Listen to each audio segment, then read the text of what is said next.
Hi friends, நம்ம பார்க்க போகிற திரைப்படம் இட் எய்ம்ஸ் வித் அஸ். இந்த ஆங்கில படம் தான். இந்த படத்தை இயக்குனது வந்து பார்த்திங்கன்னா ஜஸ்டின் பல்டோனி.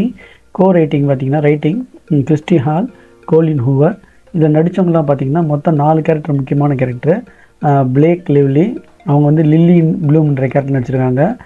ரயில் கின்சியட்ன்றவர் வந்து பார்த்திங்கன்னா ஜஸ்டின் பால்டோனி. அப்புறம் பார்த்திங்கன்னா அலியா அட்லஸ் கொரிகன், பார்டன் ஸ்கெய்னர். இந்த 4 கேரக்டர் ரொம்ப முக்கியமான கேரக்டரு. ஸோ பிளேக் லிவ்லி வந்து லில்லியாக நடிச்சிருக்காங்க. ரயில் என்ற கேரக்டரில் ஜஸ்டின் பால்டோனி நடிச்சிருக்காரு. ஸோ அட்லஸ்ன்ற கேரக்டர் பிராண்டன் ஸ்னேக்கர் நடிச்சிருக்காரு. இந்த படம் வந்து பார்த்திங்கன்னா ஒரு புக்கு தழுவி எடுக்கப்பட்ட படம். இந்த படம் வந்து இட் எய்ம்ஸ் வித் அஸ் என்ற புக்கு கோலின் ஹோவர்ன்றவங்க எழுதியிருக்காங்க. அது ஒரு ரொமான்ஸ் நாவல். இது வந்து பெஸ்ட் செல்லிங் இதில் வந்து வந்திருக்கு. 1 மில்லியனுக்கு மேலே இந்த புக்கு வந்து சோல்ட் ஆகிருக்கு. ஸோ இந்த புக்கோட இன்னொரு இது வந்து பார்த்திங்கன்னா சீக்வல் பார்த்திங்கன்னா இட் ஸ்டார்ட் வித் அஸ்ன்னு ஒரு புக்கில் வந்திருக்கு. இப்போ இந்த படத்தோட கதைக்கு போயிடலாம். இந்த வீடியோ பிடிச்சிருந்தா நீங்கள் லைக் பண்ணுங்கள், ஷேர் பண்ணுங்கள், சப்ஸ்கிரைப் பண்ணுங்கள். நோட்டிஃபிகேஷன் பண்ணிங்கன்னா நான் பண்ணுற வீடியோலாம் உங்களுக்கு அப்டேட் ஆகும்.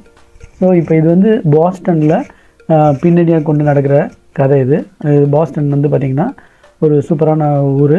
அந்த ஊரில் வந்து 23 ஏஜான லில்லி ப்ளூம் வந்து ஒரு ஃப்ளவர் பாட்டிக்கு வைக்கிறதுக்காக அவள் வந்து அங்கே போகிறா. அப்போ வந்து அவங்க அப்பா வந்து ஏற்கனவே அவங்க அம்மாவெல்லாம் வந்து ரொம்ப கொடுமைப்படுத்தியிருப்பார். இவ இருக்கிறது அவங்க அப்பாவுக்கு பிடிக்காது, அது மாதிரிலாம். அப்போ அவங்க அப்பாவோட ஃபியூனரலில் ஆண்ட்ரியூ அவங்க அப்பா பேர். ஃபியூனரில் வந்து அவரை பற்றி நான் நிறைய சொல்லணும்னு அப்படியே கம்முன்னு அமைதியாக இருப்பாள். ஸோ அதில் எதுவும் சொல்ல மாட்டாங்க. அந்த சீன் போய்டும். இந்த புக்கோட பெஸ்ட் செல்லிங் காரணம்னா இந்த பொண்ணோட தனி போராட்டம் தான். இந்த லில்லி ப்ளூமோட தனி போராட்டம் தான். அப்போ இவன் வந்து ஒரு ரயில் கின்சைடுன்ற ஒரு நியூரலஜிஸ்ட்டை நியூரோ சர்ஜனை வந்து இவன் வந்து மீட் பண்ணுவான். அவன் ஒரு 30 வயசு. ஸோ இவங்க 2 பேருக்குள்ளே வந்து ஒரு கனெக்ஷன் வந்து ஒரு உறவு மலரும். அப்போ வந்து பார்த்திங்கன்னா இவன் வந்து கொஞ்சம் அவளை டாமினேட் பண்ணுற மாதிரி பண்ணுவான். ஒரு இடத்துல வந்து அவன் வந்து ஒரு அந்த கேஸில் டீ செட்டை அப்படியே போட்டுருவான்.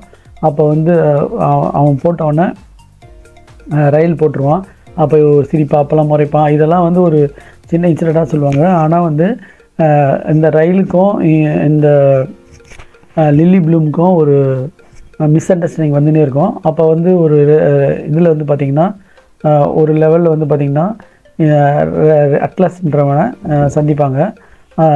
இப்போ வந்து இந்த கல்யாண வாழ்க்கை வந்து கொஞ்சம் கசந்து போவோம் இந்த ரயிலுக்கும் இந்த லில்லிக்கும். அப்போ வந்து கல்யாணம் ஆனால் கூட, வேகஸில் கல்யாணம் ஆனால் கூட இவங்களோட கல்யாண வாழ்க்கை வந்து பார்த்திங்கன்னா ரொம்ப இதுவாகும். சின்ன வயசில் இவளுக்கு ஒரு இன்சிடெண்ட் நடந்திருக்கும்.